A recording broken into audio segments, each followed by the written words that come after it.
All right, horror hounds, and welcome to an episode of This Just In. Today we're going to be doing the ins and outs on Chucky Season 2, Episode 2.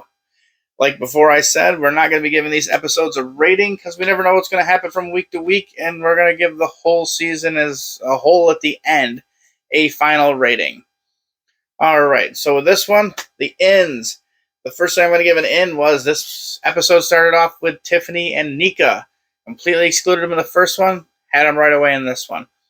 And the interaction that we get with them is a good interaction. Tiffany's playing the character just perfectly, and Nika is awesome in this. We get the nice little Nikas like this, then we get some blood, and then she turns into Chucky.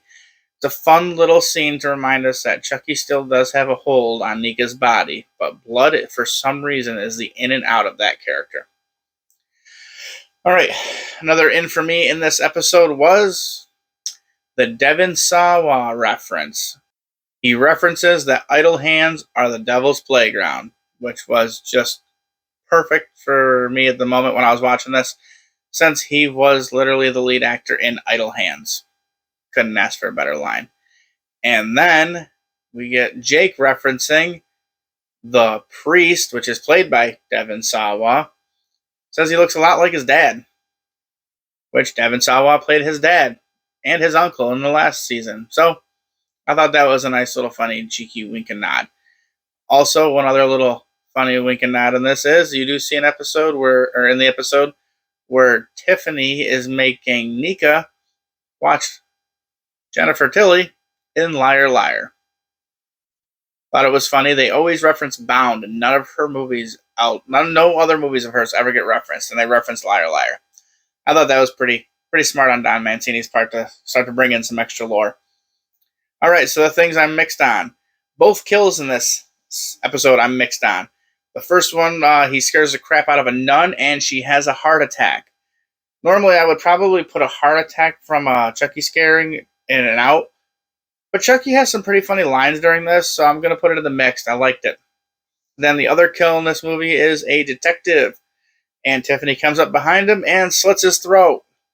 I did not think it was a nail filer this time. If it was a nail filer, that would have been an automatic out for me because I've seen that kill so much from that character.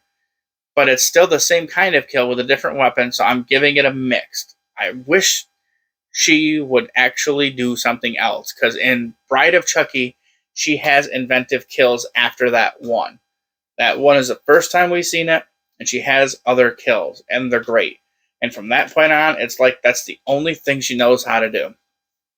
I don't get it.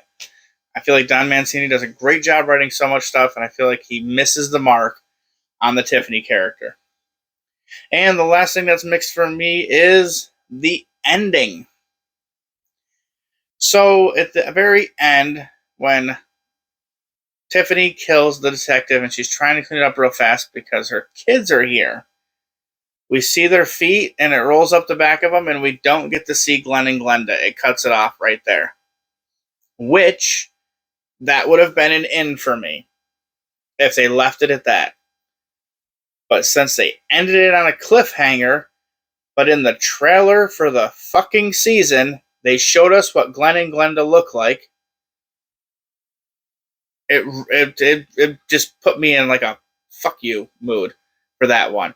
So I'm like, if you didn't show me what they looked like in the freaking trailer, you could have shown that scene if you wanted to, or you could have left them completely out of the trailer since they weren't in the last season, and left us all with like a holy shit wanting more moment. Because even though Glenn and Glenda was not a great character in Seed of Chucky, it's still the only one that we haven't had return in any of Don Mancini's movies or TV show. And this was the first time they were coming back. And just, nah, it was mixed for me because it's like, oh, this could have been awesome, but you've already showed me it. All right, so there is one thing in this whole episode that I'm out on, and that is Jennifer Tilly's interaction with the detective the first time he comes over to the house.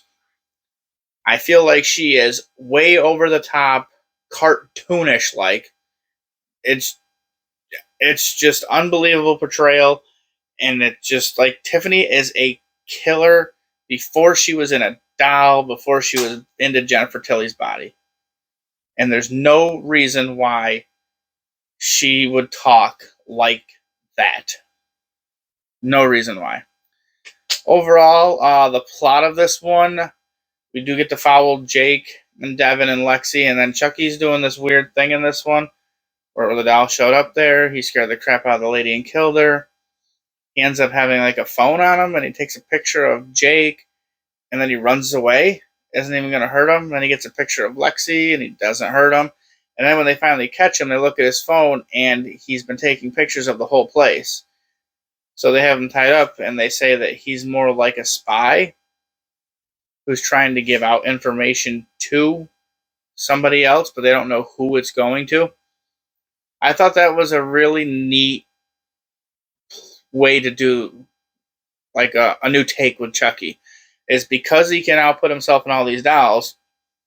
The last doll we saw in the last episode was sent there as a suicide mission to kill all the kids. But since the kids didn't die and the doll did, now this doll is like operative. Going in there, take the pictures, tell us the layout, let us know what we need to know, and bring the information back. Now, who's it going to? We assume it's Chucky, but we don't really know. And why? Is he planning like a huge army attack with all these dolls? Maybe. We don't know. It kind of ends off that way with that part of the storyline. And that I thought was fun. I also thought a really neat scene is Nika's bound up by the mouth. And when we cut to her, she's not bound up anymore, which makes no sense when you're looking at it. But then she's having like an argument back and forth with a Chucky doll. And then it goes back and shows her bound up. And that was a neat little scene of, it's a scene showing us what's going on inside Nika's head. Since part of her is Chucky and part of her is Nika. And she now has the ability to communicate and control with that side so that she can make things happen the way she wants to as she's plotting against Tiffany after Tiffany, left her with nubs for arms and nubs for legs. All right, my overall thoughts on this episode was, this was a fun episode. I like the new take with Chucky, using him as more like an operative going in to steal some information. 2 kills instead of 1. We always welcome more deaths in the Chucky season, but I do wish there was a little bit more to him.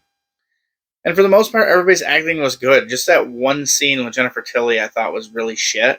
Other than that, this was a good episode. All right, if I can have you give me a like, subscribe if you haven't already. Leave a comment down below on what you thought of episode 2. Hit the notification bell so you can see when the next Chucky episode airs. Until the next one, guys, rest in peace.